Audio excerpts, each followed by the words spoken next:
just, in terms of a rebound from your team's effort, the 5-0 loss on Thursday, the team collectively wasn't happy. And I would say that was probably a collective team loss.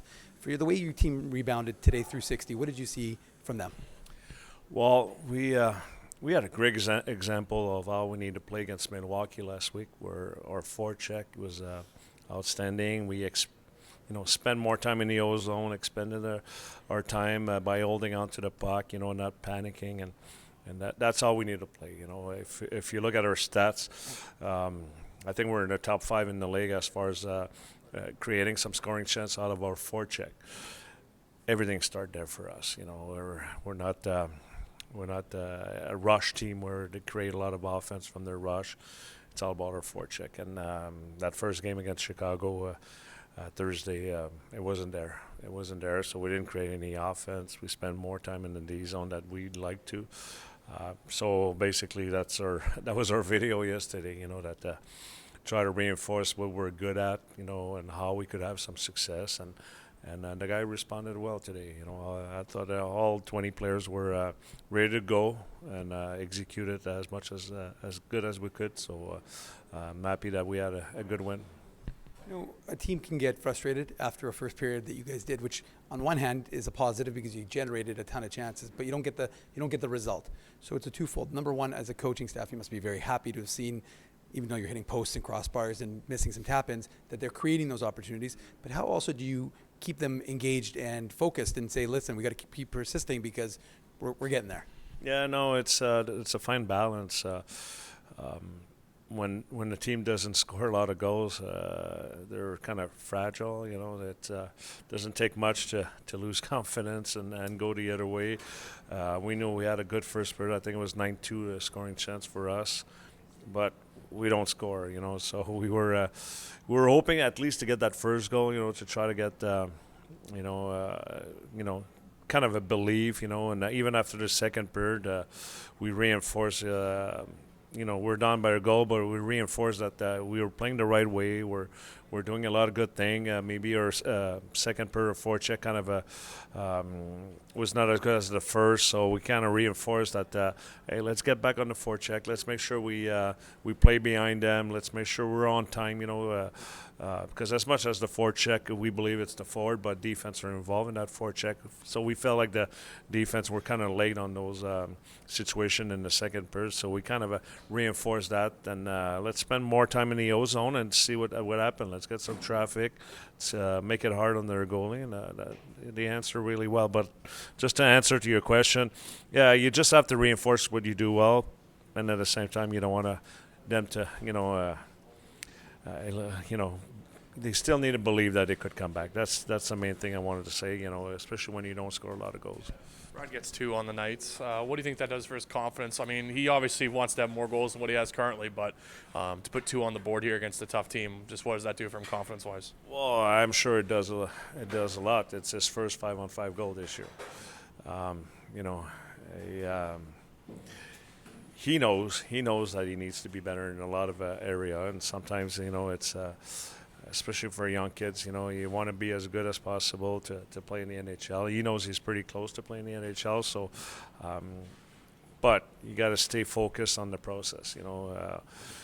Keep doing the right thing. Keep playing the right way. We felt like those guys lately, 5-on-5, especially 5-on-5, a little bit more cheating. They're not scoring as much as they like, but it's the process, playing the right way. Keep working hard at it. Eventually, it's going to work. So I'm sure. We thought he played really well tonight, and got rewarded. That's usually what happened. If you play the right way, at one point, if you do the process right, at one point things will work out your way. Celebrating 25 years of Moose hockey in Manitoba, of course, today. As a guy who was here back in 96, what's it like to see how far this organization's come from way back in day one in the Winnipeg Arena to where we are here today? Yeah, it's just a reminder how old I am. Is that what you're saying? Yeah, I was here the first year. Well, we know the team was in great hands with Chipper, what a great owner, what a great person, and how involved he is in the community. And, the city being behind the team on the first year, you could tell that this is a hockey city or a sports city. You see the Bombers having a lot of success as well. So, no, it's nice to see 25 years. Yeah. I'm old now, but yeah, I'm not surprised how much success this organization and this city had with that team. Eric, Ville sent down on a conditioning assignment.